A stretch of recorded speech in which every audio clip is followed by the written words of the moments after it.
Welcome back to Copper Star Precision, the channel dedicated to getting you more points at your competitive shooting matches. Here today with match footage from the August 2024 NRL22 Course of Fire. And I employed some different strategies than I did in my strategy videos leading up to this match. So stay tuned to find out what I did differently, compare those back to the strategy videos, and hopefully you find out what helps you score more points. Let's take a quick look at the scores here. Able to secure a 5th place for the NRL22 stages. 91% of the overall winners score, 91.7%. Our goal with base class is 85% or greater, so we're definitely achieving that. Really tight at the top. Terry ran away with the match, but between 2nd and 6th place, basically one impact separating 2 through 6, 2 impacts separating 2 through 8. So very competitive. If we throw in the bonus stage, even got more competitive. Also came away with 5th place, but this time with 98% of the winners score. And basically, yeah, top 6 separated by 1 point, plus, a little extra time from the bonus stage. But very hard-fought match, very competitive, and lots of fun. So let's jump right into the action.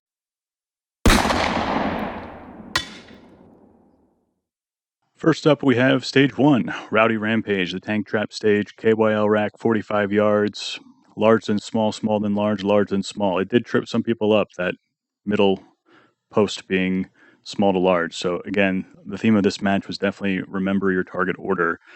We had the 3rd tank of this tank trap was extremely off balance and wobbly, so that made it extremely difficult, but using that big pump bellow definitely got more stable during that middle position. So let's see how it went. Yeah, shooters, are you ready? Ready. Stand by, engage.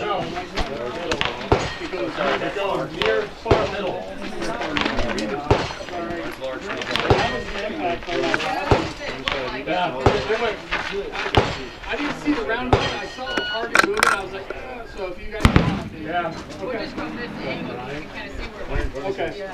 I'm actually off this side, so. Yeah, it was the impact. Yeah. Don't do that when you're actually shooting.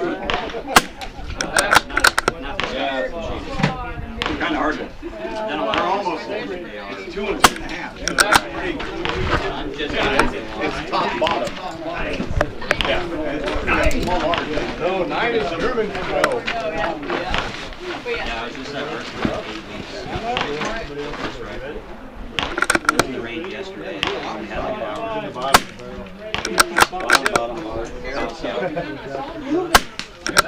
It went way on like Bottom. okay. Impact.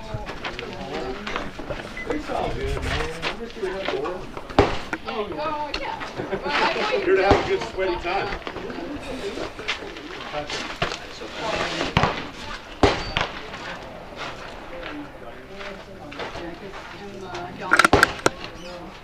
Hey Lauren, I also brought you your white cherry.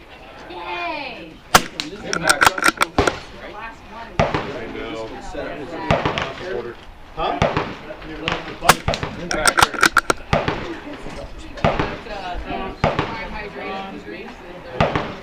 Prime makes Impact. and hydration drinks, and they make a hydration drink that is white cherry.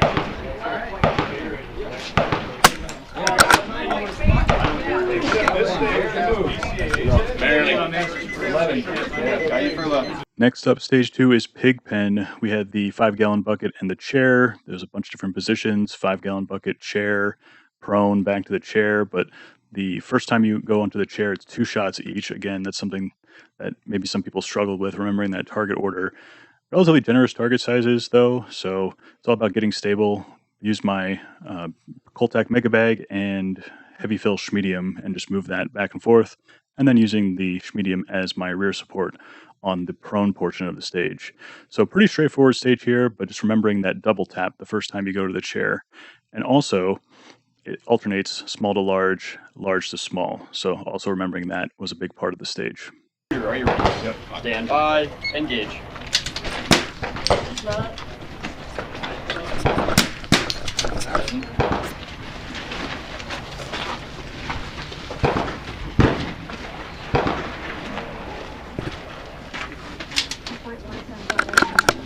Yeah.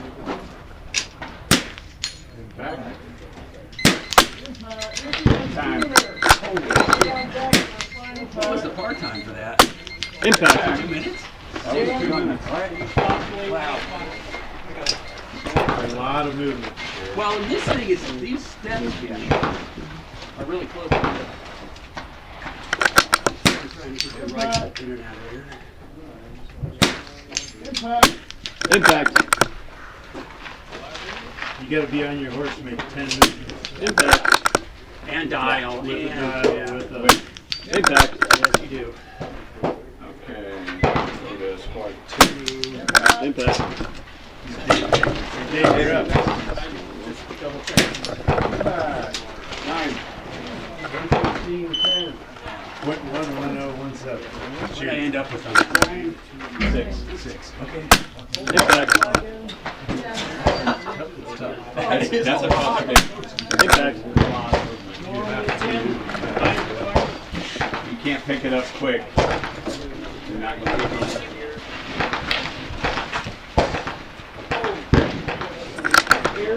Yeah, that's a traffic jam. Yeah. Yeah. What about... Impact.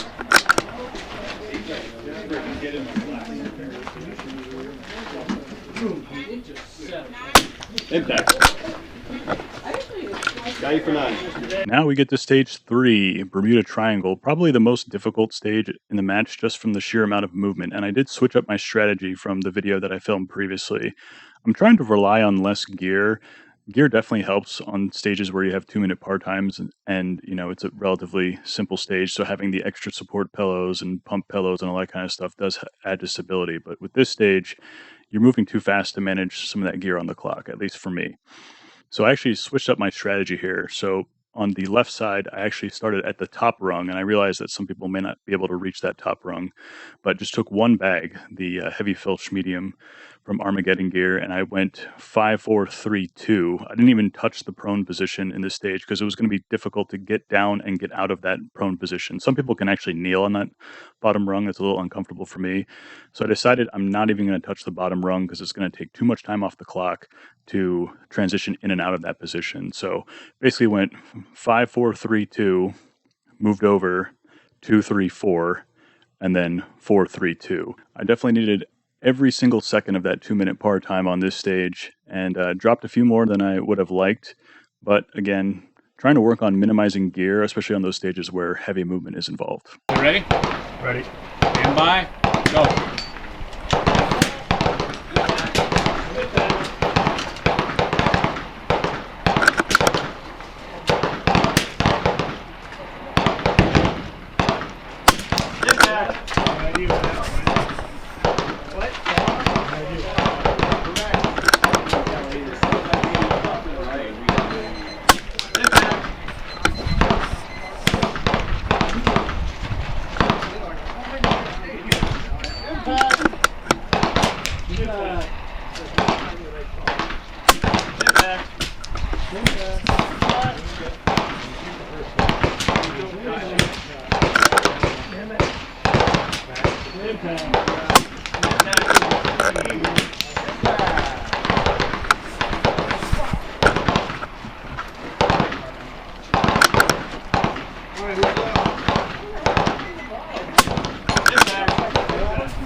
How many hits was that?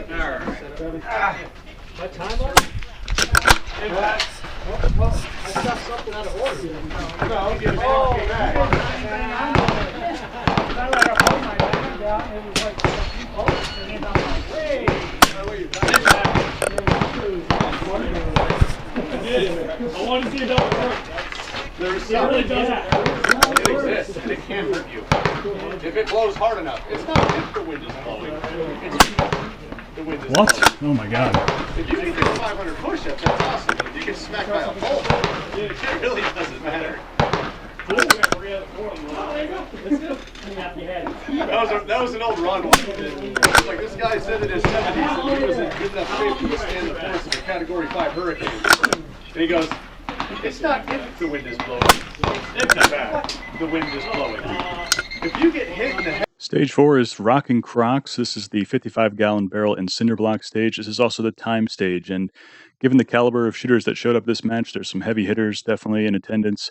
I knew the tiebreaker was going to decide different places in the final pecking order, so decided to switch up my strategy a little bit as well. Here I'm using an OG size game changer on my Area 419 plate attached to my rifle. So instead of dropping 2 bags down and alternating like I did in my strategy video, I said I was going to take the bag with me but have it attached to the rifle to try and speed up things and save some time.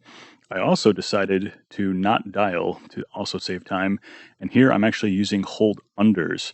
So I actually dialed for the far target, and my dope for the far target was 1.7 mils. So you'll see me holding under for the near target at 50 yards. I'll be holding under 1.7 mils. And if the scope cam footage looks a little different, that's because I'm using the Right-On Conqueror 3, which has 2/10 mil hatch marks, and that really came into play on this stage as well as the other stage where you had to use holdovers that we'll get to in a minute. But if you haven't seen that scope review video, I posted it yesterday, and really liking the scope. It served really well in the match, and this was one of the examples where having those 2/10 mil hash marks really helps. So let's see how it went.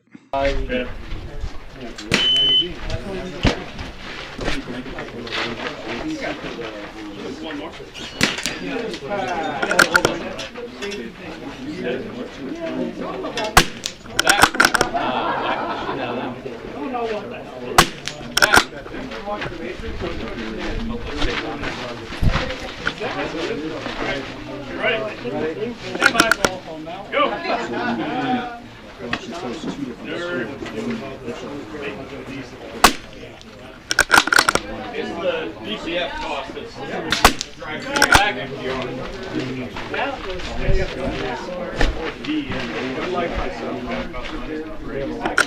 Yeah. That's the problem. Let them shoot this. Back. You guys all good?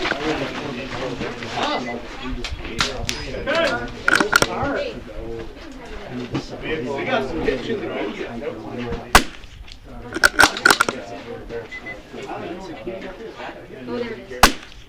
Back. That's kind of my philosophy on it. The maintenance is less on I found it. gas, and that's why they don't make a fly shift these. I don't keep that.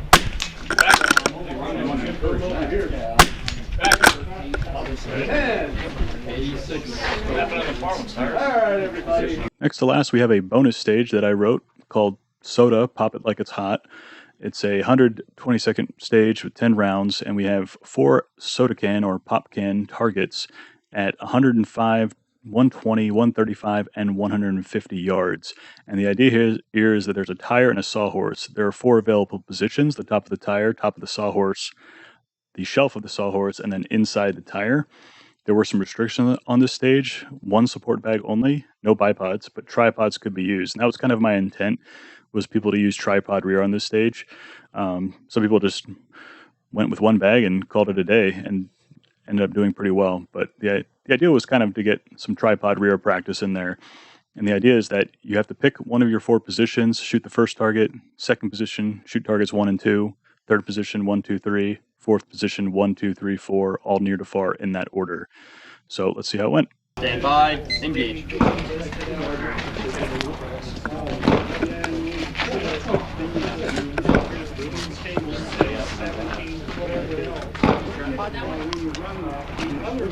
Say no tripods, this is no bags, right? Yeah.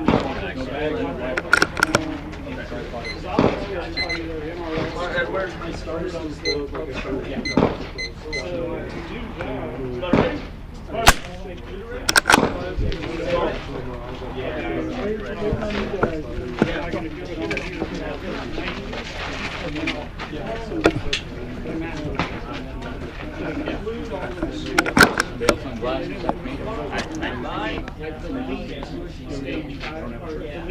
6, 7. Get back. 5 NRL stages, and then I renamed it NRL22. Get back.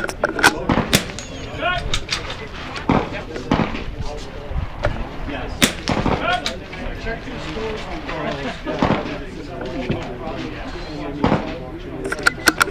Back.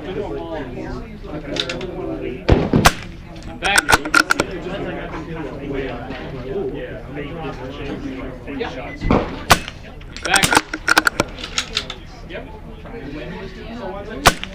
Back. Back.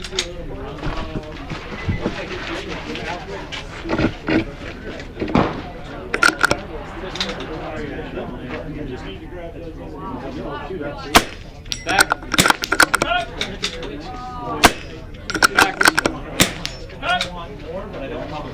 I would go ahead and back.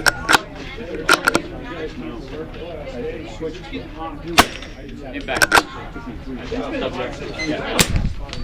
Last up is back to school struggle, the prone and ladder stage, mandatory mag change, and cannot dial for elevation. So my dope for the first target is down 1/10 of a mil. So I've dialed the first target in and then holding over, I believe it was 0.8 and then 1.8 for the 99-yard target. And again, those 2/10 mil hatch marks really help on this stage. Prone is pretty self-explanatory, and almost forgot to do the mag change, but luckily I loaded my magazines short, so I clicked on a no round in the chamber, so I dry fired a round and was like, oh yeah, I have to do a mag change. So luckily I remembered that. Anytime between the 5th shot and before the 10th shot is fine for the mag change. So didn't mess me up too bad there. Chose the second rung of the ladder, kind of like my strategy video, with a large fat bag in the back in order to provide rear support, and went pretty well. So let's see how it went. You ready? Yep. Stand by. Go.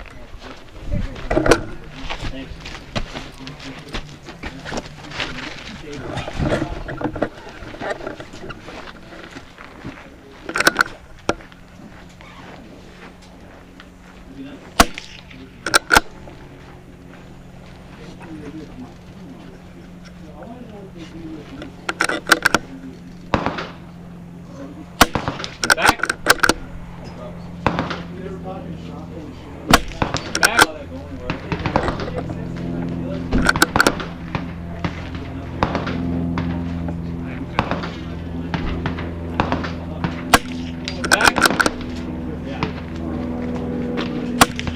Back.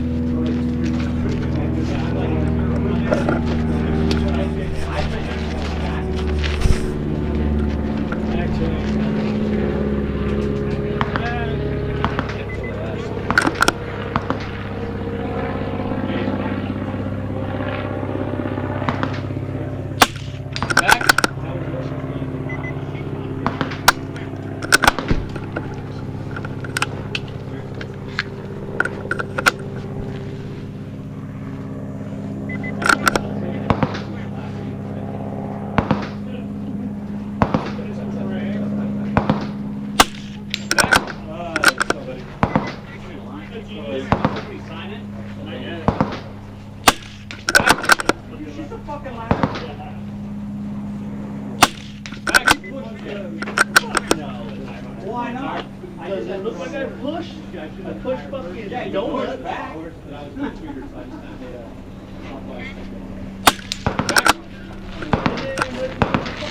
Back for time. Thank you. So that wraps up another course of fire. Hopefully you learned something. Hopefully you can take something away from these videos and help to improve your scores at your matches. Again, thanks to Right On for sending the Conqueror 3 out.